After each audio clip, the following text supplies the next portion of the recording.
The lights above the Las Vegas Convention Center burned hotter than the Nevada desert outside. It was October 1979. The World Professional Karate Championship had drawn 12,000 people into a building designed for 10,000. Every seat was taken. Men stood in the aisles. The air smelled of sweat and something sharper. Anticipation. Television cameras hung from scaffolding like mechanical vultures. Their red lights blinked in the smoky haze. Photographers crouched at all four corners. Reporters jostled near the announcer. They had all come for the same reason. They had come to watch the man the European press called the Muscles from Brussels. The American promoters called him something simpler. They called him the Future. His name was Jean-Claude Van Damme. He was 29. He had arrived in Los Angeles 18 months earlier with one suitcase, a black belt in Shotokan Karate, and a body sculpted by someone who understood violence as art. He had fought 14 professional matches. He had won all 14, 9 by knockout, 4 by technical knockout, 1 by submission so brutal that the opponent had not fought in 9 months. Van Damme did not merely defeat his opponents, he dismantled them. He struck their legs until they could not stand. He attacked their ribs until they could not breathe. When they fell, he stood above them with his arms spread wide, waiting for the crowd to worship him. That night, his opponent was the most experienced fighter in the tournament, a Japanese heavyweight named Tanaka, a third-degree black belt in Kyokushin Karate, 23 years of training, a reputation for endurance that bordered on supernatural. The promoters billed it as the clash of styles, the European powerhouse against the Eastern Iron Will. The crowd believed it would last. They were wrong. When the bell rang, Tanaka moved with patience. He shifted his weight. He raised his hands in a perfect guard. He began to circle. Van Damme did not circle. He walked forward. His bare feet were silent against the blue canvas. His white guy glowed beneath the lights. Tanaka threw a jab. Van Damme leaned back exactly 1 inch. The fist passed his nose close enough to move one strand of hair. Then Van Damme answered, a left roundhouse kick to the lead leg. The sound was like a wooden bat striking a heavy bag. Tanaka's leg buckled. Van Damme kicked the same spot again. Same sound, same leg, same result.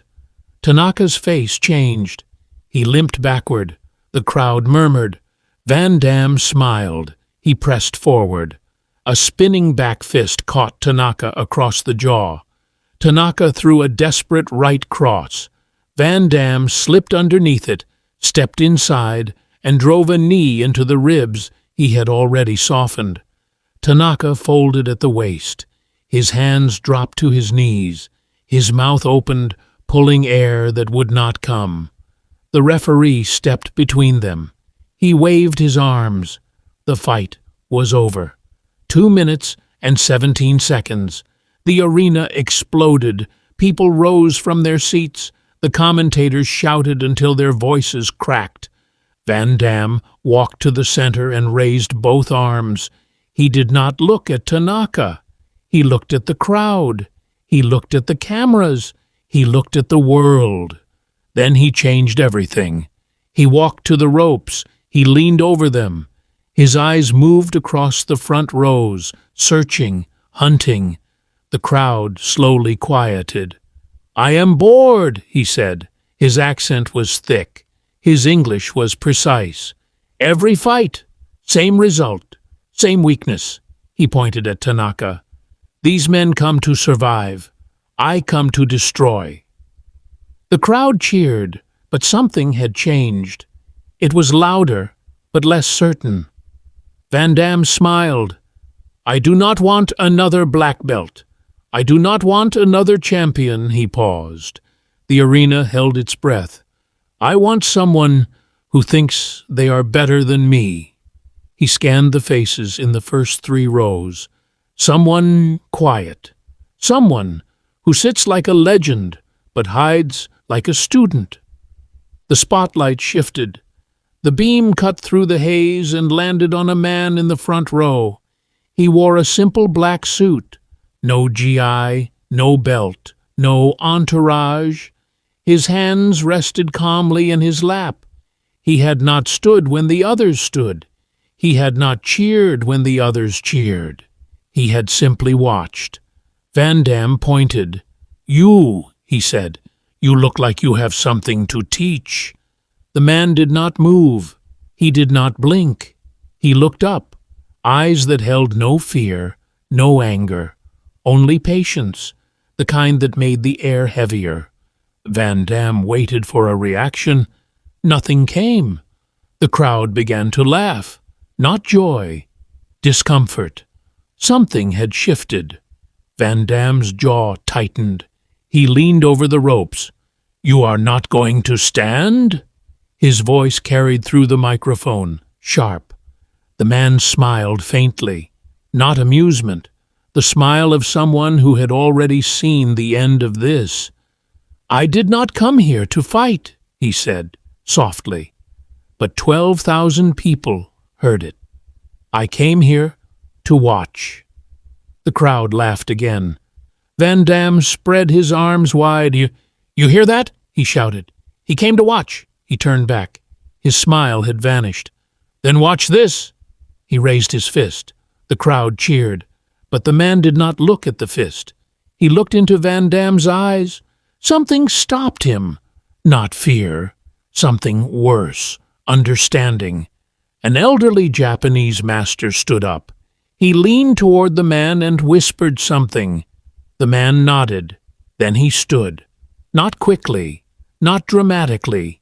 He simply rose. The arena fell into silence so complete that the hum of the lights became audible. Van Damme stepped back half a pace. The man walked toward the ring like water through stone. Van Damme found his voice. Who are you? The man stopped at the edge of the apron. He looked up. His expression changed, not into anger, into something colder, something final. My name is Bruce Lee, he said. The words detonated. Shock moved through 12,000 people. Some stood. Others gasped until the sound became a roar. Photographers froze. Commentators stopped mid-sentence. Van Damme's eyes narrowed. He repeated the name. Bruce Lee. Contempt. But his voice had lost its certainty. Bruce Lee climbed the steps. He did not look at Van Damme. He looked at the sweating referee. This is not scheduled, the referee stammered. Bruce Lee nodded. I know. The promoter rushed to the apron. Mr. Lee, you are under no obligation. Bruce Lee looked at Van Damme, then at the crowd. If I walk away now, he said, some students will believe courage means accepting every challenge, and some will believe wisdom means refusing every insult. Both are wrong, but one lesson must be taught tonight. The promoter swallowed. What rules? Van Damme answered immediately. Full contact, no limits. Bruce Lee shook his head. 1 round, Van Damme laughed. 1 round? Bruce Lee nodded. 1 round is enough. The referee stepped between them. Fight clean. Van Damme never looked away. I am going to break you in front of 12,000 people. Bruce Lee's eyes remained calm. No, he said quietly. You will learn what happens when strength forgets its purpose. The referee stepped back. The bell rang. Van Damme exploded forward. His first step cracked the canvas. His second covered half the distance. By the third, His right fist was flying toward Bruce Lee's head with enough force to end the fight before it began. Everyone expected one punch, one knockout, one more victim, but Bruce Lee never looked at the fist. He looked at Van Damme's shoulder. He looked at his hip. He looked at his breathing. Because Bruce Lee understood something Van Damme had never learned. The body tells the truth. The fist only lies. Van Damme's shoulder tightened before the punch arrived. His hip rotated. His heel lifted. Bruce Lee had already seen the attack before Van Damme had committed. The punch arrived like a cannon. Bruce Lee moved less than 6 inches, not backward, diagonal. Van Damme's fist sliced through empty air so close it brushed one strand of hair. A gasp rolled through 12,000 people. Van Damme stumbled half a step forward, enough to realize he had missed completely. Bruce Lee remained exactly where he wanted to be. Relaxed, hands low, almost casual. Van Damme turned. "You got lucky." Bruce Lee looked at him calmly. "No, I was simply standing where your punch was not." Van Damme's smile vanished. He attacked again. Faster. A left jab, right cross, left hook, spinning elbow.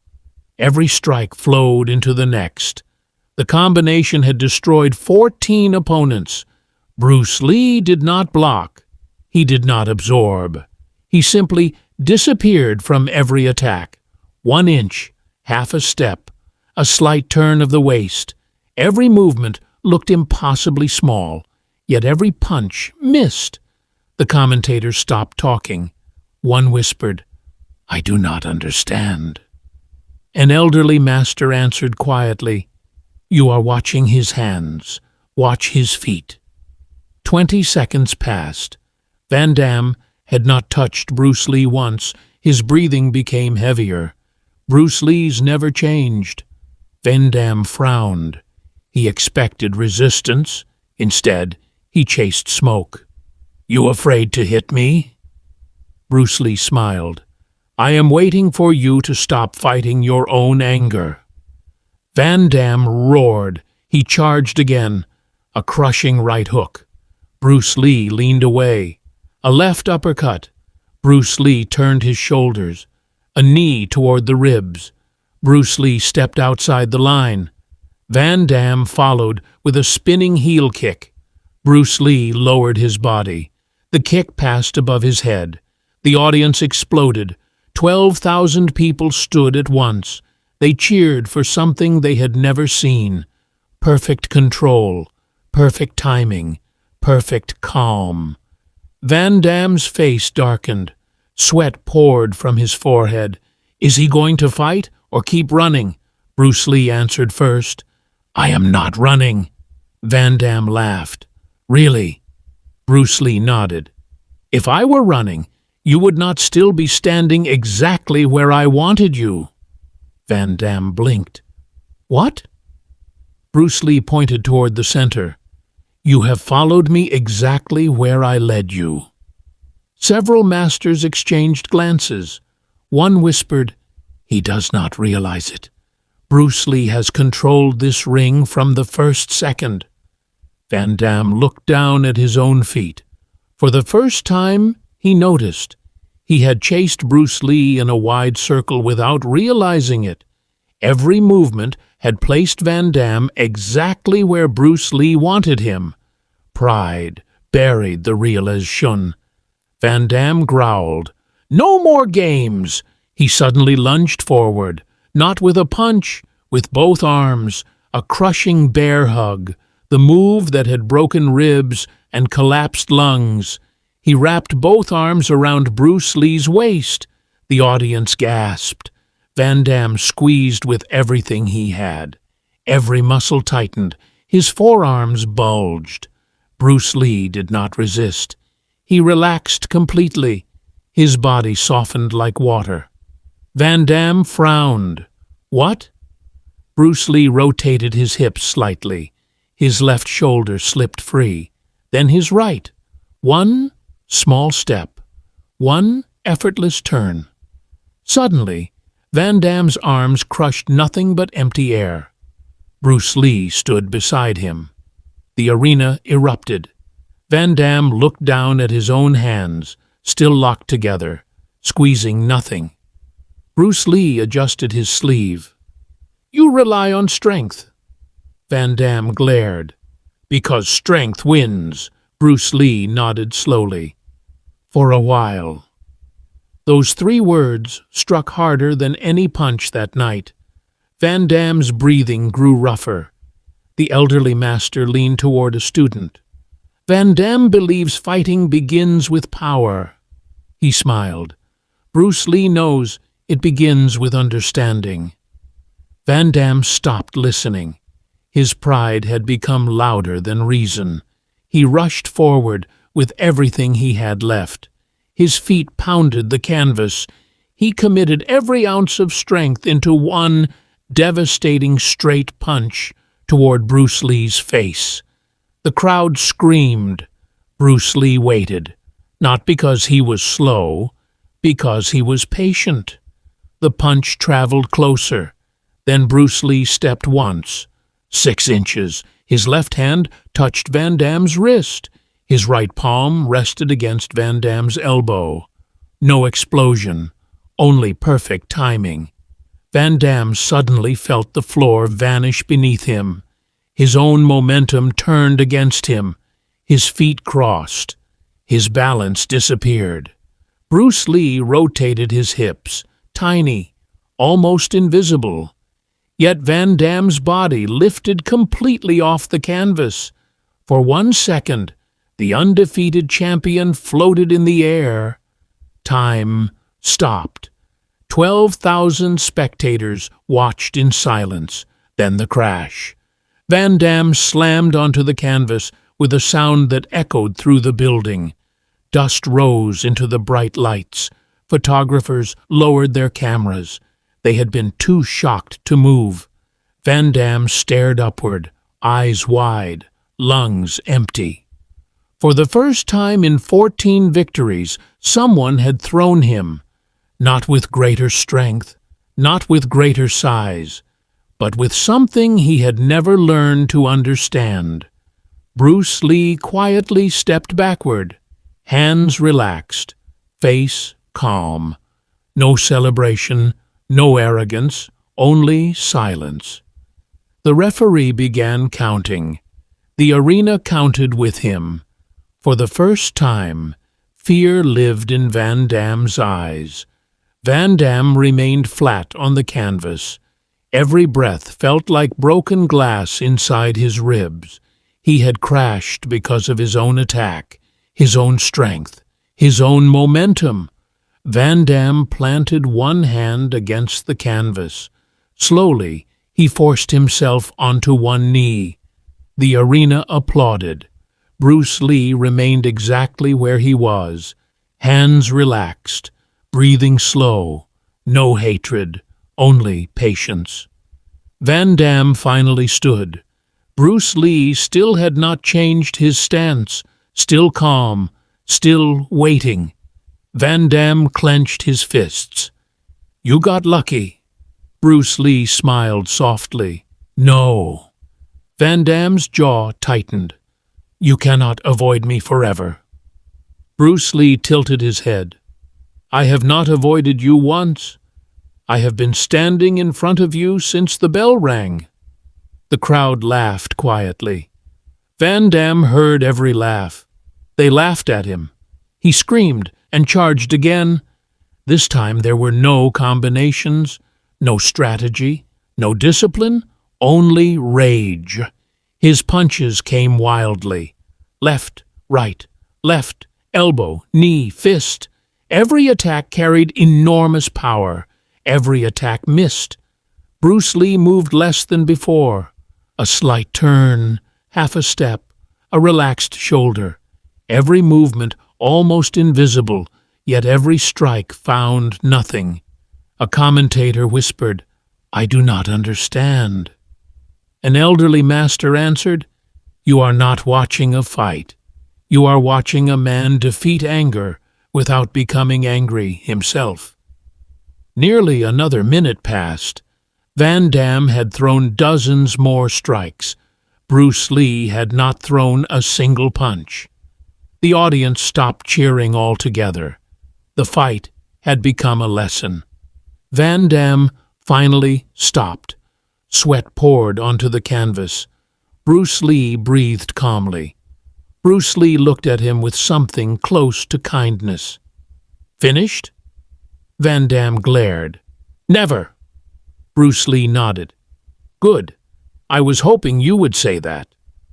Bruce Lee slowly raised one hand, not a fist, an open hand. "Come!" Van Damme roared louder than he had all night. He lowered his body. One attack would end everything. The elderly master leaned toward his students. "Watch carefully." One whispered, "Is Bruce Lee finally going to attack?" The old master shook his head. "No, he is waiting for the moment Van Damme defeats himself." Van Damme exploded forward. Every muscle fired at once. His feet hammered the canvas. His hips rotated violently. His fist launched toward Bruce Lee's jaw. Bruce Lee waited until the exact final heartbeat. Then one step, 6 inches. His left hand gently redirected Van Damme's wrist. His right palm rested against Van Damme's shoulder. Bruce Lee whispered, "This is enough." Van Damme felt the world spinning. His own momentum betrayed him. His balance disappeared. Bruce Lee's hips rotated, tiny, almost invisible. Yet Van Damme's body lifted completely off the canvas again. Van Damme slammed onto the canvas harder than before. The impact echoed through the building. 12,000 people sat frozen. The silence was overwhelming. Bruce Lee slowly walked closer. He stopped several feet away, never standing over Van Damme. He simply waited. Van Damme finally looked up. "Why?" he asked. "Why won't you finish me?" Bruce Lee looked down at him.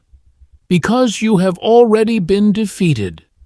Van Damme frowned. "I can still fight." Bruce Lee nodded. "I know." "Then why stop?" Bruce Lee's answer echoed through the silent arena. "Because I did not come here to defeat a man. I came here to give him one last chance to defeat his own pride." Those words struck Van Damme harder than anything else that night. Tears slowly filled his eyes, not from pain, from realization. He remembered every opponent he had mocked, every fighter he had humiliated, every bow he had refused. He had collected victories, but never respect. Slowly, he pushed himself onto his knees. Finally, slowly, he unclenched both fists. His shoulders relaxed, his head lowered. He bowed deeply to Bruce Lee. The arena gasped. The most important victory of the night had nothing to do with martial arts. It had everything to do with becoming a better man. The silence that followed was more powerful than any applause that had filled that arena before. Van Damme remained on his knees. His head stayed lowered, not because Bruce Lee had forced him there, because for the first time in 14 victories, his pride no longer had the strength to stand. Bruce Lee looked at the bowed champion, then quietly bowed in return, just as deeply, just as respectfully.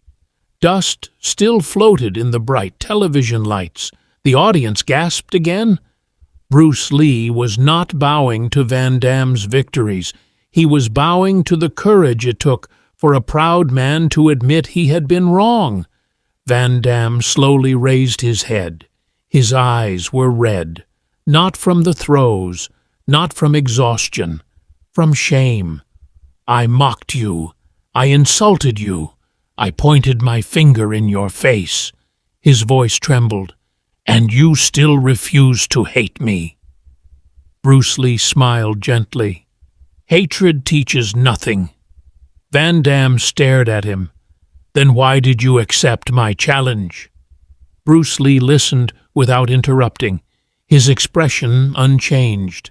He looked around the arena at the children, at the students, at the elderly masters. Then he answered, "Because if I had walked away, some young martial artist watching tonight might have believed that arrogance deserves silence." He paused. "I could not allow that lesson to be taught." Van Damme slowly stood. His legs felt unsteady beneath him. His chest still heaved from the fight. His shoulders no longer looked proud. They looked lighter, as though something heavy had finally fallen away after years of carrying it. He picked up the microphone that had slipped onto the canvas during the fight. His hands were shaking. His breathing slowed as he searched for the truth. For several seconds, he simply held it, trying to find words. Finally, he spoke. "For almost 2 years, I believed I was the strongest fighter alive." He looked toward the thousands watching him. "I defeated 14 men. I thought that made me unbeatable." He slowly shook his head. "I was wrong." The arena remained completely silent. "I defeated fighters, but I never once defeated myself." His eyes turned toward Bruce Lee. "This man never tried to destroy me."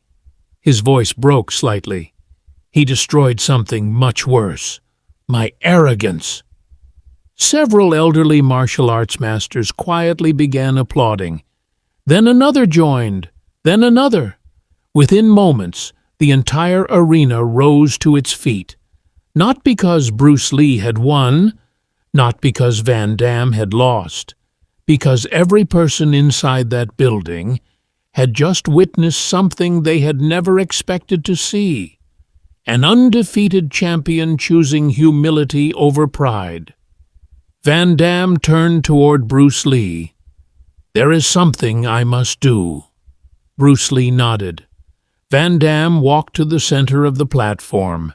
Then in front of every spectator, every camera, and every master sitting in the front rows, he removed his heavyweight championship belt, the same gold and leather belt he had carried through 14 consecutive victories. The gold buckle caught the bright overhead lights.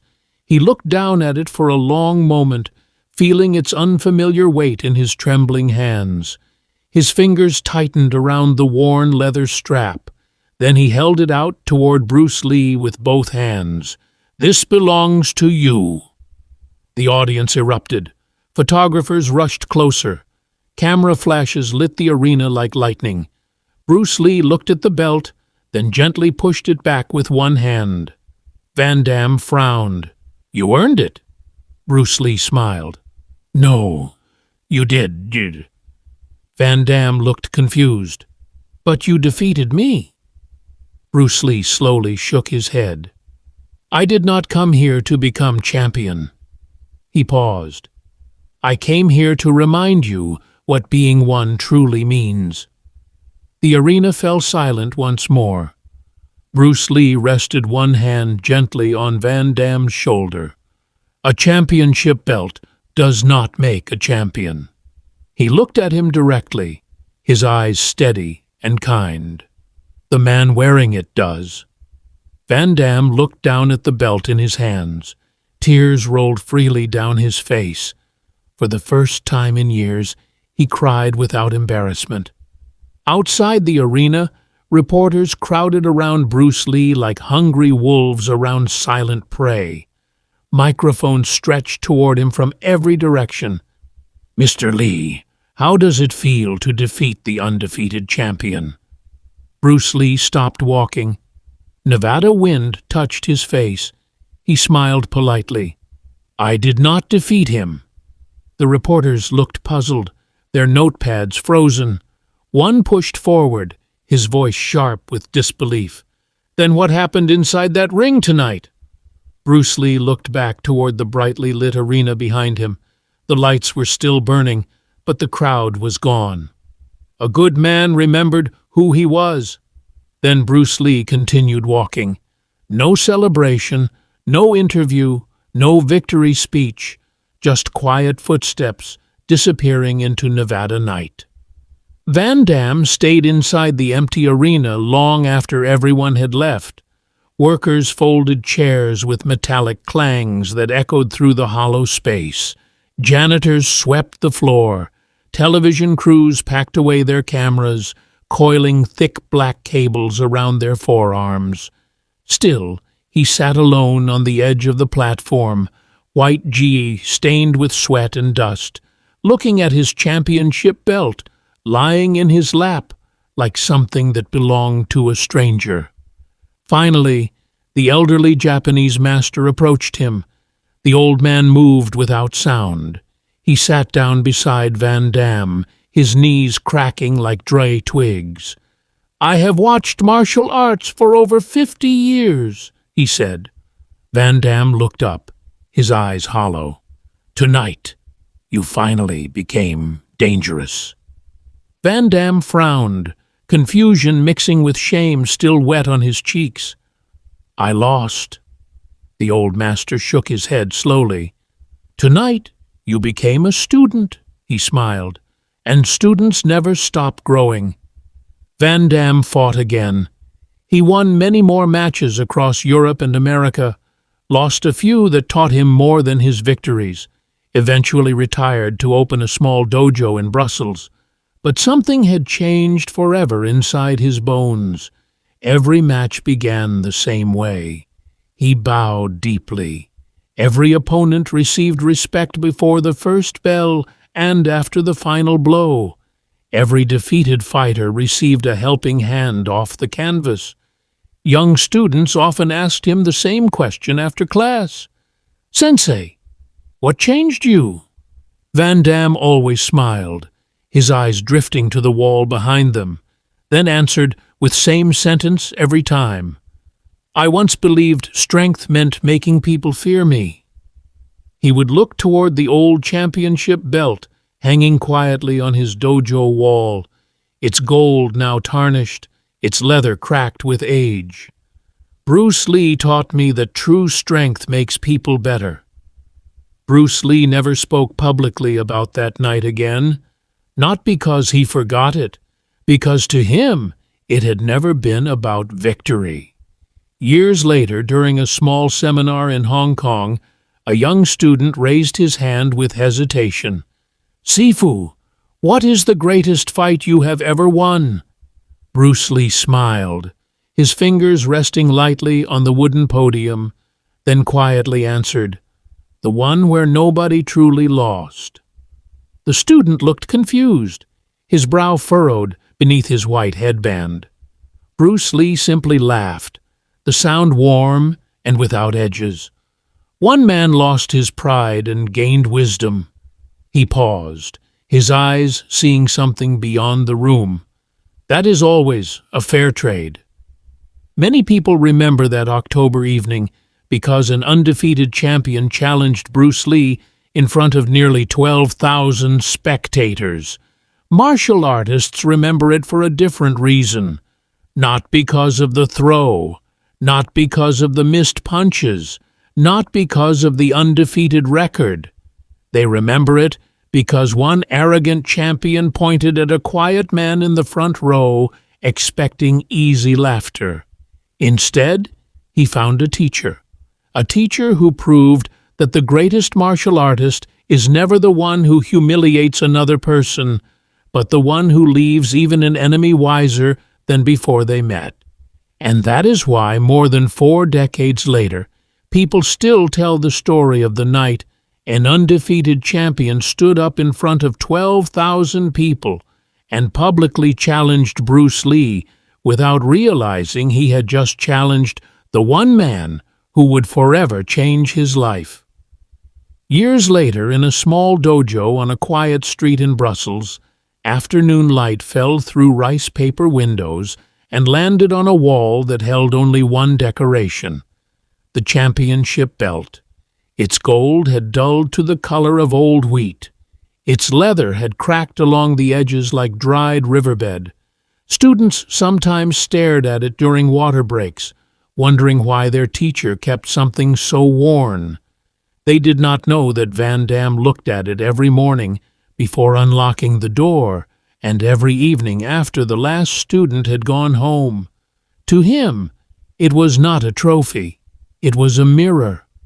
One winter afternoon, a young Belgian fighter named Thomas stayed behind after class. He was 16, with hands that shook when he sparred. The other students had left. The mats were rolled. Thomas stood near the wall, his eyes fixed on the belt. "Sensei," he said, his voice barely louder than radiator. "Why do you keep it? You never wear it. You never talk about it. It just hangs there." Van Damme was wiping down the wooden floor with a gray cloth. He stopped. He looked at the belt, then at the boy. "Because it reminds me of the man I was," he said, "and the man I became." Thomas frowned. "I do not understand." Van Damme folded the cloth and set it on the window-sill. Then he walked to the wall and took the belt down. It felt lighter than he remembered. He held it out toward Thomas. "Put it on." Thomas blinked. "What?" Van Damme nodded. "Put it on." The boy reached out with both hands. He wrapped the belt around his narrow waist. It hung loose, the tail dragging against the floor. He looked ridiculous. He looked up at Van Damme, embarrassed. Van Damme did not laugh. "How does it feel?" Thomas swallowed. "Heavy." Van Damme knelt so they were eye to eye. "That is because you are wearing something earned by someone else, something earned with cruelty, with pride, with the belief that hurting people makes you strong." He gently removed the belt and hung it back on the wall. "I kept it so I would never forget, not the victories, the emptiness that came with them." Thomas sat down on the bench, his gi still damp from class. "Did you really fight Bruce Lee?" Van Damme smiled, not proud, not sad, grateful. "I did not fight him," he said. "I tried to destroy him, and he let me try, again and again, until I finally understood what he was trying to teach me." Thomas pulled his knees to his chest. "What did he teach you?" Van Damme stood and walked to the center of the empty dojo. He raised his hands into a fighting stance, then slowly lowered them. "He taught me that the strongest man in the room is not the one who makes others fall. It is the one who helps them rise." The boy was quiet for a long moment. Outside, snow had begun to fall against the rice paper windows, soft and silent. "Do you ever wish you had won?" Van Damme looked at the belt one last time. "I did win," he said. "I just did not know it until years later. That night, I lost 14 fights worth of arrogance, and I gained something that no belt could ever give me." He turned toward the door. "Peace." Thomas watched him lock the dojo, his breath visible in the cold air. "Sensei!" he called out, as Van Damme walked toward the street. Van Damme stopped. "Yes?" Thomas looked at the belt through the window, then back at his teacher. "Will you teach me to be strong like that?" Van Damme pulled his collar up against the wind. "I will teach you to be strong like yourself. That is the only strength that matters." Then he disappeared into the snow, leaving footprints that filled slowly with white, as if the world itself were erasing the path of a man who no longer needed to be followed, only remembered. In the decades that followed, the story traveled farther than either man could have predicted. It moved through dojos in Tokyo, gyms in Los Angeles, and schoolyards where children repeated the lesson with the seriousness of Scripture. The details shifted with each telling, Some said the fight lasted an hour. Some said Bruce Lee never touched Van Damme once. Some said Van Damme broke down and wept in the center of the ring. But the core never changed. A proud man challenged a quiet one, and the quiet one taught him that power without purpose is only noise. Bruce Lee continued to teach until his death in 1973. He never mentioned Van Damme in any interview or article that survived him. Those who trained with him during those final months said he seemed different after that October night. Not softer, deeper. When students asked about the greatest opponents he had faced, he would smile and say, "The ones who taught me, I did not need to fight to win." He died too young, at 32, leaving behind a philosophy that would outlast every belt and every title forged. Van Damme lived longer. He taught in Brussels until his knees would no longer allow him to demonstrate a proper roundhouse kick. He married a woman who had never seen him fight, raised 2 daughters who thought their father was just a quiet old man who liked tea and early mornings, and died peacefully at 74. On the wall of his dojo, the belt remained. When his students cleaned the space after his funeral, they found a small card tucked behind the leather strap. In Van Damme's shaking handwriting, it read, "For the man who let me fall so I could learn to rise, thank you for the lesson I did not want." Martial arts historians still debate whether the fight truly happened. There is no official record of that championship in Las Vegas in October 1979. There is no footage, no newspaper archive, no ticket stub. Skeptics call it mythology. Believers call it truth too important to be contained by paperwork. But everyone who has ever stepped onto a mat or bowed to an opponent understands why the story persists, because every fighter at some point has been Van Damme. Arrogant, afraid, desperate to prove something to a crowd that will forget their name the moment lights go down. And every fighter hopes, in quietest part of their heart, that when their moment of pride arrives, someone like Bruce Lee will be sitting in the front row. Not to humiliate them, to remind them, greatest fights are not the ones that end with a knockout. They are the ones that end with a bow. Greatest victories do not belong to the strongest body. They belong to the strongest character. And greatest teachers are never the ones who shout the loudest. They are the ones who speak so softly that the world has to lean in to hear them. Bruce Lee did not save Van Damme's body that night. He saved something far more fragile, his future. And in doing so, he proved that most dangerous weapon in any arena is not the fist. It is the patience to choose compassion over cruelty, understanding over dominance, and the quiet certainty that true strength never needs to announce itself to a crowd. That is why the story is still told, not because of who threw whom, not because of who won or lost, but because one man had the courage to be broken in front of 12,000 people, and another man had the wisdom to let him put himself back together.